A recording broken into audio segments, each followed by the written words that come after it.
Discover the world के मुअज़्ज़िज़ दोस्तों, क्या आप जानते हैं कि होलोकास्ट क्या है?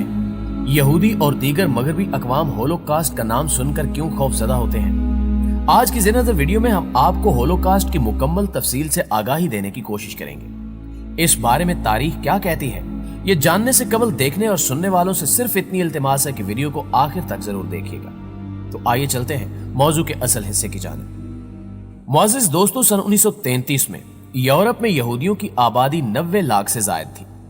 यूरोप के बेशतर यहूदी ऐसे मुल्कों में रहते थे जिन पर दूसरी जंग अजीम के दौरान नाजी जर्मनी ने या तो कब्जा कर लिया या फिर उन्हें अपने जेरे असर कर लिया। जर्मन और उनके इत्तेहादियों ने सन 1945 तक यूरोप के हर 3 में से तकरीबन 2 यहूदियों को हलाक किया। ये इकदाम यूरोपीय यहूदियों के कत्ले आम पर मबनी नाजी पॉलिसी का हिस्सा था, हतमी हल से मौसूम किया। अगरचे नाजियों ने यहूदियों को जर्मनी के लिए सबसे बड़ा खतरा तस्वुर किया था और वो नाजी नस्ली इम्तियाज का बुनियादी निशाना बने, मगर निशाना बनने वाले दूसरे अफराद में 2 लाख के लगभग रोमा खाना बदोश भी थे। जर्मन नस्ल से ताल्लुक रखने वाले ज़हनी और जिस्मानी तौर पर माजूर कम अज कम 2 लाख अफराद भी, जो इदारों की तर्ज पर कायम मराकज में रिहाइश पजीर थे, यूथेनेसिया प्रोग्राम या रहमदिलाना मौत के नाम पर हलाक कर दिए गए। होलोकास्ट यहूदियों से मुतल्लिक दूसरी जंग अजीम के दौरान सबक आमोज वाकयात का एक मजमुआ है। यहूदी वो कौम है जिनके बारे में दुनिया के किसी कोने में कोई अच्छी राय नहीं पाई जाती। शेक्सपियर जैसे ड्रामा निगार ने भी शायलाक नामी सूदखोर और नंगे इंसानियत किरदार को यहूदी मजहब का पैराहन पहनाया। कुरान मजीद ने यहूदियों पर जो सबसे बड़ा इल्जाम धरा है वो कातलीन अंबिया अलैहिस्सलाम है, और हद तो यह है कि इन यहूदियों ने मोशने इंसानियत हजूर अकरम सल्लल्लाहु अलैहि वसल्लम के इरादे कत्ल से भी दरेग न किया। दुनिया पर मुसलमानों के 1000 साला दौरे इक्तिदार में यहूदी बहुत आफियत में रहे, और ये दौर खत्म होते ही इन्होंने अपनी साजिशों का निशाना मुसलमानों को ही बनाया और फलस्तीनियों की कमर में छुरा जा घोंपा। दुनिया की हर कौम इनकी पसे पर्दा ज़हनियत से खायफ है और इन्हें अपने से दूर रखना चाहती है। इसलिए मगरबी अक़वाम ने इन्हें अपने यहाँ जगह देने की बजाय मुसलमानों के सरों पर लात थोपा है। मुअज़्ज़िज़ दोस्तों, यहूदियों की ज़हनियत, इनकी तारीख, इनके अकायद और इनका अंजाम इस कुरानी आयत का मिस्ताक है कि हमने इन पर जिल्लत और मस्किनत मुसल्लत कर दी है। होलोकास्ट यूनानी अल्फाज से माखूज एक मुरक्कब है जिसका मतलब मुकम्मल तौर पर नजरे आतिश कर देना है। इससे मुराद यहूदियों का यह दावा है कि कमोबेश 60 लाख यूरोपी बनी इसराइलियों को दूसरी जंग अजीम के दौरान कत्ल किया गया, जिसका इल्जाम नस्ल कुशी के ज़िमन में नाजी जर्मनों पर लगाया जाता है। कुछ मुहक्किकीन के नजदीक होलोकास्ट से मुराद सिर्फ यहूदी मकतूलीन ही नहीं है, बल्कि वो तमाम मकतूलीन जंग अजीम सानी हैं जो इत्तेफाकी कत्ल नहीं हुए, बल्कि जिन्हें नाजियों ने किसी प्रोग्राम के तहत बाकायदा से कत्ल किया, जिनमें दूसरी अक़वाम के चीदा चीदा लोग, मजहबी रहनुमा, जंगी कैदी, हम जिनसियत के दौरान माजूर होने वाले मर्द और दीगर अस्करी और सियासी मुखालफिन भी शामिल हैं। इस तारीफ के तहत होलोकास्ट के मकतूलीन की तादाद 1 करोड़ तक जा पहुंचती है। इन दोनों आरा में कौन सी करीने कयास है? यहूदी सच बोलते हैं या दीगर मुहक्किकीन? और क्या यहूदियों ने दुनिया की हमदर्दियां हासिल करने के लिए, खुद को मजलूम साबित करने के लिए दूसरे मकतूलीन को भी अपना तो नहीं बना लिया? ये अल्लाह ताला ही बेहतर जानता है। सयूनियों के मुताबिक जंग अजीम दोम के सालों कबल से यहूदियों को सिविल सोसाइटी से नाबूद करने की मंसूबा बंदियां हो रही थी। 1930 की दहाई में ऐसे ऐसे कवानीन बनाए गए कि आहिस्ता आहिस्ता यहूदियों के मुआशी, मुआशरती और कानूनी हकूक मान पड़ने लगे और उन्हें जर्मन यूरोपीय मुआशरे में तन्हा किया जाने लगा। इन कवानीन का मकसद यूरोप को गैर यूरोपियों से पाक करना था। मुअज़्ज़िज़ दोस्तों, सन 1933 में कवानीन का एक मजमुआ मंजूर किया गया जिसके मुताबिक अहम इलाके और अहम मनासिब यहूदियों से खाली करा लिए गए। चुनांचे ज़रई फार्मों में यहूदी मज़ाहिरीन से लेकर कचहरियों में यहूदी वुकला और यहूदी जजों तक को बाहर निकाल दिया गया और इन्हें बुरी तरह मारा पीटा गया। स्कूलों, कॉलेजों और अखबारात के दफातर और मुख्तलिफ तंजीमों में से भी इन्हीं कवानीन के तहत यहूदियों का इखराज अमल में आया। सन 1935 में हिटलर ने एक तकरीर के जरिए यहूदियों को रह सहित तमाम सिविल हकूक से भी महरूम कर दिया। इस मकसद की खातिर ऐसे कैंप्स बनाए गए जहां यहूदियों को गुलाम बनाकर ले जाया जाता और उनसे इतनी मुशक्कत कराई जाती कि वो थका थका कर या फिर बीमार होकर और भूखे रखकर मार दिए जाते। बच जाने वालों पर तिब्बी तजुर्बात करके उन्हें माजूर कर दिया जाता और फिर उन्हें मौत की आगोश में पहुंचा दिया जाता। इस सब के बावजूद भी अगर कुछ लोग बच जाते तो नाजी जर्मन उन्हें गैस चैम्बरों में डालकर हलाक कर देते। यूरोप के बाज अजायब घरों में नाजी जर्मनों के गैस चैम्बरों की बाकियात अब भी जायरीन के लिए रखी गई हैं। जंग अजीम दोम के दौरान जर्मन नाजियों ने होलोकास्ट के लिए जो इस्तिलाह इस्तेमाल की उसे मुराद यहूदियों के मसले का आखिरी हल था। यह इस्तिलाह जर्मन जुबान से मुताल्लिक थी। सयूनी तारीखदानों के मुताबिक जर्मनी का हर इदारा यहूदियों के इतने बड़े कत्ल के प्रोग्राम में मुलविस था।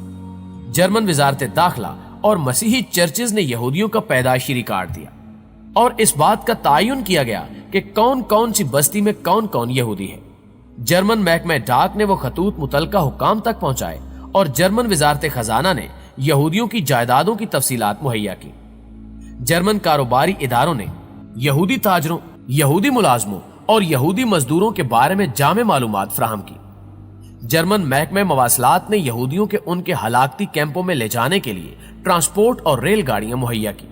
यहां तक कि जर्मन जामियात ने यहूदी तुलबा को दाखिला देने से इनकार कर दिया और यहूदी तालीमात और इस्राएली लिटरेचर को नजरे आतिश कर दिया। नाज़रीन गिरामी, यहूदियों का कत्ले आम उन तमाम इलाकों में हुआ जो नाजी जर्मनों के जेरे कब्जा थे, जहां अब कमोबेश 35 यूरोपीय ममालिक की सल्तनतें कायम हैं। इससे कबल यहां यहूदियों की बस्तियां आबाद थी और सन 1939 में 7 मिलियन यहूदी नफूस यहां हंसते बसते घरों में आबाद थे, जिनमें 5 मिलियन को यहां कत्ल कर दिया गया। पोलैंड और रूस में कत्ल होने वाले यहूदियों की तादाद इसके अलावा है। इस दौरान फ्री मैसन्स को भी गिरफ्तार करके हलाकती कैंपों में भेजा गया। हिटलर का पुख्ता नजरिया था कि फ्री मैसनरीज भी यहूदियों में से हैं। चुनांचे इन कैंपों में उन्हें जबरदस्ती सुर्ख कपड़े पहनाए जाते और 1 लाख से 2 लाख की तादाद में उन्हें इन हलाकती कैंपों में नाजियों ने कत्ल किया। नाजी जर्मन जिन जिन इलाकों को फतह करते वहां वहां से यहूदियों को खत्म करते जाते, यहां तक कि जब पोलैंड को फतह किया गया तो इतनी बड़ी तादाद में यहूदियों को कत्ल करना आसान ना था। चुनांचे तवील गौर एवज के बाद कम वक्त और कम लागत में कत्ल करने के लिए जहरीली गैस इस्तेमाल की गई। पोलैंड की सरजमीन कत्ल यहूद की बहुत बड़ी अमीन है। 6 हलाकती कैंपों से शुरू होने वाले होलोकास्ट के पोलैंड समेत मकबूजा ममालिक में 15,000 से ज्यादा कैंप गए। इन कैंपों में यहूदियों से बदतरीन मुशक्कत ली जाती और फिर जरूरत खत्म होने पर उन्हें कत्ल कर दिया जाता, जबकि बेशुमार यहूदी दौरान मुशक्कत ही दम तोड़ देते। प्यारे दोस्तों, शुरू में ये कैंप्स शहरों से बाहर थे, लेकिन ट्रांसपोर्ट के वसी इखराजात के बायस बाद में इन कैंपों को यहूदी आबादियों के करीब ही मुंतकिल कर दिया गया।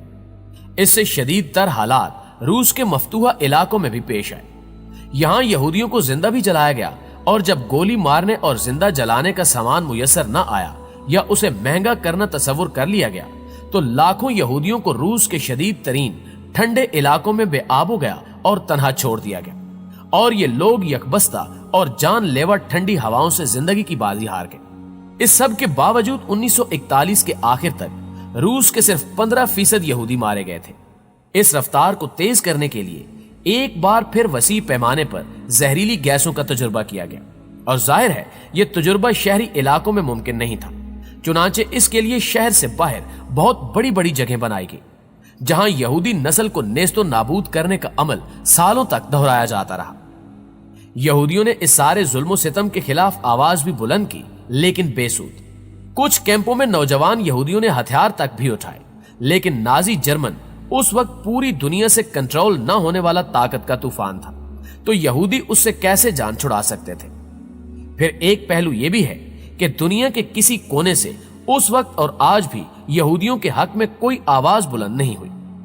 मुअज़्ज़िज़ दोस्तों, तारीख गवाह है कि यहूदी कौम ने जिस बर्तन में खाया उसी में सुराख किया। हर कौम को डसने की कोशिश की, हर ग्रोह को ब्लैकमेल किया, दौलत की खातिर इंसानियत को दांव पर लगाया। दूसरी जंग अजीम के इस अलमनाक पहलू का दूसरा तारीख तरीन रुख यह है कि जंग अजीम के दोनों मुतहारिब फरीकों को सरमाया फ्राहम करने वाली बहुत बड़ी फर्म यहूदियों की ही मिल्कियत थी। यहाँ कि क्या यहूदी अपने हम मजहब बल्कि हम नस्ल रिश्तेदारों पर बेपनाह जुल्म होता देखकर सरमाए की फ्राहमी बंद नहीं कर सकते थे। करीब था कि यहूदियों की नस्ल कुरे अर्ज से नाबूद हो जाती, लेकिन अल्लाह ताला ने कत्ले अंबिया, नाशुक्री, जिल्लत व मस्किनत और इबरत के इस निशान को क़यामत तक बाकी रखना है। शायद इसी हिकमत के तहत मशीयत ईज़दी ने इन्हें फलस्तीन में आरजी जगह दी ताकि इनकी नस्ल क़यामत तक बाकी रहे। अगर इनमें थोड़ी सी अकल होती तो इस जगह को गनीमत समझकर अमन और सुकून से रह लेते। फलस्तीनियों ने इन्हें खा तो नहीं जाना था, लेकिन हैरत है इनकी दानिश पर कि अपने ही मेजबानों पर आज भी इन्होंने अरसा हयात तंग कर रखा है। हम चढ़ते हुए सूरज के पीछे उस दिन को आंखों से देख रहे हैं कि सरजमीन फलस्तीन एक बार फिर अपने हकीकी वारसों के कब्जे कुदरत में होगी और यहूदी अपनी बदआमालियों के बायस एक बार फिर दुनिया में जिल्लत और मस्किनत का निशाने इबरत होंगे इंशाअल्लाह ताला।